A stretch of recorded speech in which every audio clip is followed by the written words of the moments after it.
La ilaha illallah wahdahu la syarika lah wa asyhadu anna Muhammadan abduhu wa rasuluh. Allahumma shalli wa sallim ala nabiyyina Muhammad wa ala alihi wa ashabihi wa man tabi'ahum bi ihsan ila yaumil qiyamah wa ba'du. Jamaah salat Isya dan tarawih yang dirahmati Allah Subhanahu wa taala. Tema ceramah tarawih kita pada malam hari ini adalah terbukanya pintu langit. Jamaah yang dirahmati Allah Subhanahu wa taala, langit itu memiliki pintu. Allah berfirman dalam surat An-Naba, "Wa futihatis sama fakanat abwaba." Dan langit dibuka dan langit itu memiliki pintu-pintu. Langit ada penjaganya. Artinya tidak sembarang orang bisa lalu lalang melewati langit, tetapi ada penjaganya yang akan menjaga langit itu. Di antara buktinya adalah dalam sebuah hadis dari Bara bin Azib, setelah kita manusia meninggal dunia, nanti roh kita akan dibawa oleh malaikat. Adapun rohnya orang mukmin setelah dicabut oleh malaikat maut, maka tidak ada dalam sekejap mata di tangan malaikat maut, kemudian akan diletakkan di kain, di mana kain ini berasal dari surga. Lalu diletakkan di kain tersebut dan keluarlah bau yang sangat harum. Kemudian dibawa oleh para malaikat menuju langit. Ketika akan melewati langit pertama, mereka minta izin untuk melewati langit pertama dan kemudian diizinkan sampai kemudian ke langit kedua, ketiga dan seterusnya sampai berjumpa dengan Allah Subhanahu wa taala. Adapun rohnya orang-orang kafir. Orang kafir setelah meninggal, maka rohnya akan diambil oleh malaikat maut lalu diletakkan di kain yang sangat kasar. Kemudian muncullah bau yang sangat busuk. Kemudian akan dibawa oleh malaikat menuju langit pertama dan mereka izin supaya langit pertama itu dibuka. Tetapi penjaga langit pertama tidak mengizinkan dan roh itu kemudian dilempar ke bumi, dilempar ke Sijin, tempat terbawah dari bumi. Ketika Rasulullah SAW membawakan hadis tentang roh malaikat, roh orang kafir ini, maka kemudian Rasulullah SAW membacakan ayat, A'udzubillahi minasyaitonirrajim. Innal ladzina kafaru, innal ladzina kadzdzabu biayatina wastakbaru anha.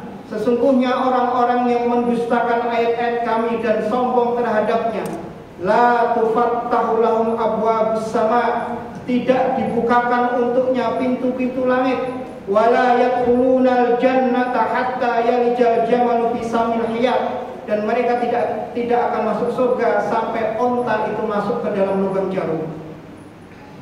Jamaah yang dirahmati Allah Subhanahu wa taala, dari yang lain bahwa langit itu ada penjaganya adalah ketika Rasulullah SAW melakukan Isra Mi'raj, bahwa Rasulullah SAW melakukan Isra Mi'raj dari Makkah kemudian pergi ke Masjidil Aqsa. Kenapa Rasulullah Mi'rajnya dari Masjidil Aqsa? Di antara jawabannya adalah karena pintu langit itu tegak lurus dengan Masjidil Aqsa, sehingga Rasulullah bisa langsung menuju ke langit pertama. Dan ketika Rasulullah SAW bersama Jibril menuju langit pertama, maka penjaga langit ini bertanya, Man hada? Siapa ini? Maka kemudian Jibril menjawab, Jibril. Kemudian penjaga langit bertanya lagi, Wa ma ma'ak? Siapa bersamamu? Maka kemudian menjawab, Muhammad. Bersama saya adalah Muhammad. Kemudian penjaga langit bertanya lagi, Wa qad ursila ilahi? Apakah dia telah diutus? Maka kemudian dijawab, Na'am, marhaban bihi. Ya, kemudian malaikat berkata, silahkan masuk ke dalamnya. Maka kemudian Rasulullah masuk ke langit pertama, kedua, dan bertemu dengan para al-anbiya dan seterusnya. Jamaah yang dirahmati Allah Subhanahu wa taala, mengapa terbukanya pintu langit itu penting? Karena terbukanya pintu langit itu menandakan turunnya rahmat Allah Subhanahu wa taala. Terbukanya pintu langit menandakan bahwa doa kita dikabulkan oleh Allah Subhanahu wa taala. Maka di sana ada amalan-amalan, ada ucapan-ucapan yang apabila kita lakukan akan membuka pintu langit. Apa amalan-amalan dan ucapan-ucapan itu yang bisa membuka pintu langit? Yang pertama yang bisa membuka pintu langit adalah kalimat yang baik dan amal soleh. Sebagaimana Allah berfirman dalam surat Fatir ayat yang ke-10, ilaihi yas'adul kalimut thayyibu wal amal shalihu yarfa. Pada Allah lah kalimat-kalimat yang baik itu naik dan amal yang baik itu naik kepada Allah Subhanahu wa taala.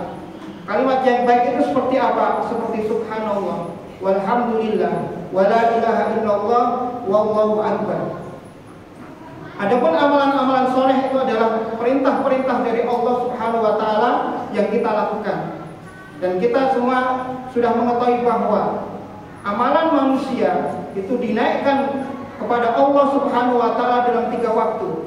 Harian, mingguan, dan tahunan. Harian adalah setiap asar dan setiap subuh. Setiap asar itu amal kita dinaikkan kepada Allah Subhanahu wa taala. Setiap subuh amal kita juga dinaikkan kepada Allah Subhanahu wa taala. Adapun mingguan setiap hari Senin dan hari Kamis. Itulah sebabnya mengapa Rasulullah SAW berpuasa pada hari Senin dan Kamis.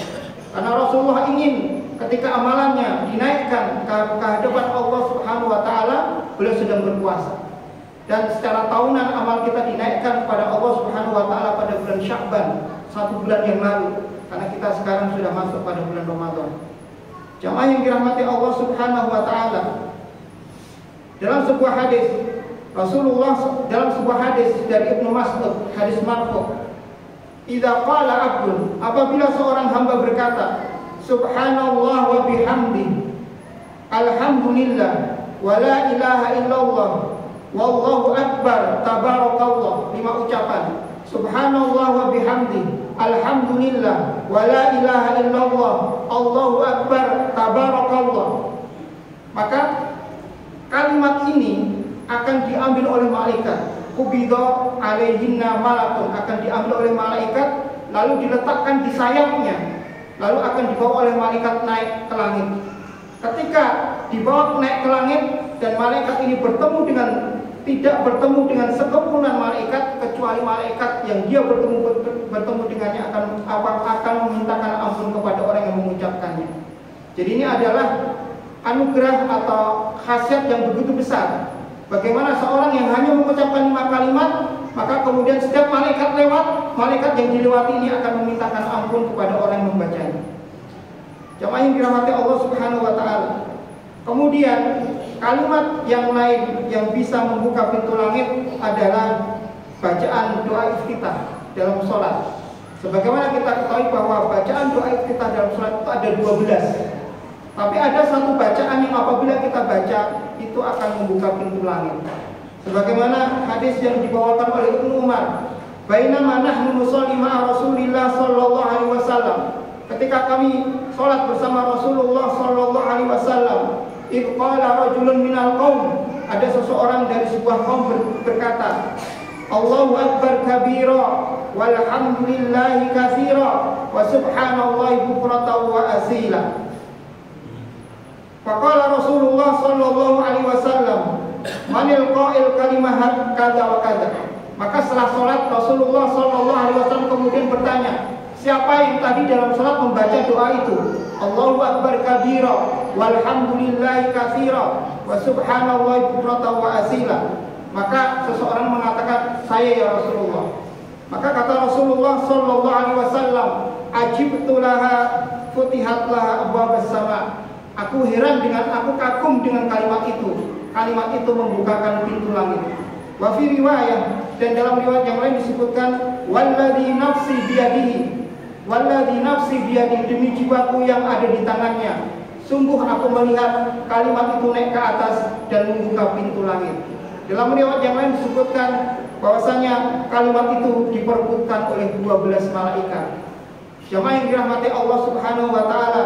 Jadi ada sebuah kalimat yang kalau kita baca akan membuka pintu langit. Maka Ibnu Umar mengatakan, setelah saya tahu Rasulullah mengatakan demikian, maka aku tidak pernah meninggalkan membaca doa iftitah dengan bacaan seperti itu. Allahu akbar kabira walhamdulillahi katsira wa subhanallahi bukratan wa asila. Jamaah yang dirahmati Allah Subhanahu wa taala. Kemudian amalan yang juga bisa membuka pintu langit adalah menunggu datangnya waktu sholat. Sebagaimana dalam sebuah hadis Rasulullah sallallahu alaihi wasallam bersabda, "Shallaina ma'an Nabi sallallahu alaihi wasallam al-maghribah." Kami bersama Nabi sallallahu alaihi wasallam salat maghrib. Faraja'a man raja', maka pulanglah yang pulang. Wa aqaba man aqab, dan tinggallah yang tinggal.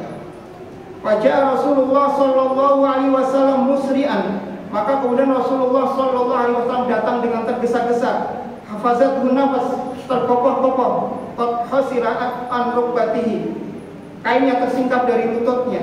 Faqala Rasulullah sallallahu alaihi wasallam, maka kemudian Rasulullah sallallahu alaihi wasallam bersabda, "Abshiru, gembiralah kalian." Rasulullah berkata kepada orang-orang yang tetap tinggal di masjid setelah maghrib tidak pulang ke rumah, "Gembiralah kalian. Abshiru, hadza rabbukum, ini Rabb kalian. Qad fatahallahu min abwabis sama, telah membuka pintu langit. Yubahi bikum, membanggakan kalian. Faqala yaqulu, Allah berkata kepada para malaikat, "Unduru ila abdi, lihatlah kepada hambaku ini. Qad shallu fariḍah wa intadharu ukhra, dia telah melakukan salat wajib dan dia sedang menunggu salat yang lainnya." Dalam hadis yang lain disebutkan bahwasanya Rasulullah SAW mengatakan, "Ala adulukum, maukah aku tunjukkan kepada kalian amalan yang bisa menghapuskan dosa dan mengangkat derajat?" Maka kemudian Rasulullah bersabda, ada 3 amalan. Yang pertama adalah kasratul khuta ilal masjid, banyak langkah menuju masjid. Kemudian isbahul wudu alal makarih, menyempurnakan wudu di saat tidak suka. Dan yang ketiga adalah inqidha'us shalah ila shalah wa dzalika riba, yaitu menunggu waktu sholat yang satu dengan waktu sholat yang lain, dan itu adalah riba. Jamaah yang dirahmati Allah Subhanahu wa taala. Kemudian ucapan yang lain yang bisa membuka pintu langit adalah ucapan dalam bersin, ucapan bersin ketika sholat. Dalam hal yang normal di luar sholat, apabila ada orang bersin, maka yang bersin disunahkan untuk membaca alhamdulillah. Yang mendengar disunahkan menjawab yarhamukallah. Lalu yang bersin membalas lagi dengan yahdikumullah wa yuslihu balakum. Itu di luar sholat. Bagaimana kalau dalam sholat? Kalau dalam sholat, dalam sebuah hadis disebutkan bahwasanya ada salah seseorang sholat bersama Rasulullah SAW. Kemudian dia bersin, lalu dia membaca doa, alhamdulillahi hamdan katsiran thayyiban mubarakan fihi mubarakan alaihi kama yuhibbu rabbuna wa yarda. Maka setelah sholat Rasulullah SAW kemudian bertanya, tadi siapa yang setelah bersin mengucapkan kalimat ini? Tidak ada yang menjawab. Rasulullah mengulangi lagi, tadi siapa yang membaca doa itu? Tidak ada yang menjawab. Diulangi sampai 3 kali. Tadi siapa yang bersin membaca doa itu? Kemudian ada sahabat mengatakan, saya ya Rasulullah. Maka kata Rasulullah Sallallahu Alaihi Wasallam, walladzi nafsi biyadi, demi jiwaku yang ada di tangannya, laqad ibtadaraha bid'atun wa talatuna malakan ayyum yas'adu biha. Demi jiwaku yang ada di tangannya, kalimat itu diperebutkan oleh 30 lebih malaikat. Mereka saling berebut siapa di antara mereka yang akan membawa kalimat itu naik kepada Allah Subhanahu wa taala. Doa yang dibaca adalah, saya ulang lagi, alhamdulillahi hamdan katsiran thayyiban mubarakan fihi mubarakan alaihi kama yuhibbu rabbuna wa yarda. Artinya kalau suatu saat nanti kita sholat, maka kita baca doa ini. Dan kita disunahkan membacanya secara lirih supaya sebelah kita tidak menjawab yarhamukallah. Karena kalau ada sebelah kita menjawab yarhamukallah, maka sholatnya batal. Karena yarhamukallah termasuk ucapan manusia, dan sholat itu tidak boleh diisi dengan ucapan manusia. Jamaah yang dirahmati Allah Subhanahu wa taala. Kemudian kalimat yang lain yang membuka pintu langit adalah doa orang tua. Sebagaimana sabda Rasulullah sallallahu alaihi wasallam, da'awatun salatun da'awatun mustajabatun la syakka fihinna. Ada 3 doa mustajab yang tidak diragukan kemustajabannya. Da'watul walid, doa orang tua. Wa da'watul musafir, doa orang yang dalam perjalanan. Wa da'watul mazlum, dan doa orang yang dizalimi. Dalam hadis yang lain dari Aun bin Abdullah, ia berkata, arba'un la yuhjibunna anillah, ada 4 doa yang tidak ada sekat dari Allah Subhanahu wa taala. Yang pertama adalah dakwatu walidin radin, dakwah doanya orang tua yang ridho. Yang kedua wa imamun muqsit, doanya imam yang adil. Yang ketiga wada'watul mazlum, doanya orang yang dizalimi. Dan yang keempat adalah wada'watul rajul du'a li akhi bi dhahril ghaib, yaitu doanya seseorang kepada orang lain di mana dia tidak tahu kalau didoakan oleh saudaranya. Jamaah yang dirahmati Allah Subhanahu wa taala, doa orang tua itu mustajab, baik isinya kebaikan maupun isinya keburukan. Ada sebuah kisah tentang seorang yang bernama Juraij. Juraij ini adalah ahli ibadah pada zaman Bani Israel. Juraij ahli ibadah, kegiatan sehari-harinya hanya beribadah kepada Allah Subhanahu wa taala, dan dia tinggal di Sum'ah. Sum'ah adalah tempat peribadatan zaman dulu seperti rumah panggung. Dia sholat di situ. Suatu saat ibunya tidak tinggal di situ, di tempat yang lain. Suatu saat ibunya mencari Juraij. Dia berkata, "Ya Juraij, wahai Juraij." Saat itu Juraij sedang melakukan sholat. Maka Juraij berkata, "Ummi wa sholati," ibuku atau sholatku, ibuku atau sholatku. Dan dia memilih untuk meneruskan sholatnya. Keesokan harinya ibunya memanggil lagi, "Ya Juraij," dan Juraij sedang sholat. Maka Juraij berkata lagi, "Ummi wa sholati," ibuku apa sholatku. Dan dia milih untuk meneruskan sholatnya. Pada hari ketiga ibunya memanggil lagi, "Ya Juraij, wahai Juraij." Juraij sedang sholat dan dia berkata, "Ummi wa sholati," ibuku atau sholatku. Dan dia terus meneruskan sholatnya. Kemudian ibunya berkata dengan ucapan, "Wallah la tumidhu hatta yanzura ila wajhi mumisah." Allahumma ya Allah, janganlah engkau matikan Juraij, janganlah engkau matikan anakku sampai dia melihat wajahnya para pelacur. Jamaah yang dirahmati Allah Subhanahu wa taala, Juraij tinggal di rumah panggung. Kegiatan sehari-harinya beribadah. Di bawahnya ada penggembala kambing.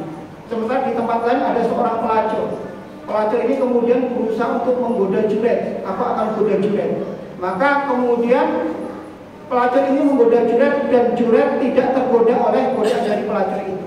Kemudian pelacur ini bertemu dengan penggembala kambing yang ada di bawahnya. Maka kemudian terjadilah perzinahan sampai kemudian hamil. Dan ketika hamil, maka pelacur ini mengatakan, kalau ditanya siapa yang menghamilimu, maka dia akan mengatakan yang menghamiliku adalah Juraij. Padahal Juraij hanya beribadah di tempat ibadahnya. Tapi pelacur ini berkata ke semua orang bahwa yang menghamili saya adalah Juraij. Maka masyarakat pun marah karena ada seorang ulama, ada seorang kiai yang dianggap bersih dari dosa-dosa, justru dia melakukan perzinahan. Maka kemudian tempat ibadahnya dihancurkan. Kemudian Juraij diambil dan dibawa ke mahkamah desa, lalu disidang oleh mahkamah desa tersebut atas apa yang dilakukan. Bayi yang dikandung kandungan wanita tunasusila tadi sudah lahir. Maka kemudian dalam persidangan itu ditanya, siapa bapakmu? Siapa bapakmu? Atau wanita itu ditanya, siapa yang menghamili kamu? Maka wanita itu menjawab, yang menghamili saya adalah Juraij. Maka kemudian dikonfirmasi ke Juraij, betul kamu melakukan itu? Tapi sebelum itu Juraij minta izin, saya akan sholat terlebih dahulu. Maka Juraij kemudian melakukan sholat 2 rakaat. Setelah sholat 2 rakaat, maka dia mendatangi bayi itu. Bayi itu kemudian ditusuk perutnya. Lalu berkata Juraij kepada bayi itu, ucapkanlah siapa bapakmu. Maka bayi yang tidak bisa bicara itu kemudian bisa bicara, bapak saya adalah penggembala kambing. Jamaah yang dirahmati Allah Subhanahu wa taala, ketika peristiwa ini terjadi, Juraij hanya tersenyum karena dia merasa bahwa apa yang dialami itu adalah akibat dari doa orang tuanya. Maka jamaah yang dirahmati Allah Subhanahu wa taala, kita sebagai orang tua hendaknya kita berhati-hati dalam berucap, karena doa seorang tua isinya kebaikan atau keburukan itu tidak ada sekat antara dia dengan Allah Subhanahu wa taala. Jamaah yang dirahmati Allah Subhanahu wa taala, kemudian doa yang tidak ada sekat adalah doa orang yang dizalimi. Oleh karena itu Rasulullah bersabda, hati-hati dengan doanya orang yang dizalimi, karena tidak ada jarak antara dia dengan Allah Subhanahu wa taala. Kemudian berikutnya adalah doanya orang musafir, dan yang berikutnya yang membuka pintu langit adalah di bulan Ramadan ini. Karena pada sebuah hadis dari riwayat Muslim dari Abu Hurairah, Rasulullah SAW bersabda, "Idza dakhala syahrul Ramadan," apabila sudah datang bulan Ramadan, "futihat abwaabus sama," pintu langit itu dibuka. Sekarang pintu langit sedang dibuka, maka marilah kita manfaatkan hari-hari di bulan Ramadan yang sekarang sudah masuk ke hari 11. Tinggal beberapa hari lagi. Dan Ramadan itu adalah ayyam ma'dudah, waktu-waktunya terbatas. Marilah kita maksimalkan dengan kegiatan amal soleh semaksimal mungkin. Dan semoga kita diberi istiqomah oleh Allah Subhanahu wa taala. Jamaah yang dirahmati Allah Subhanahu wa taala, al-afu minkum akhirul kalam. Wassalamualaikum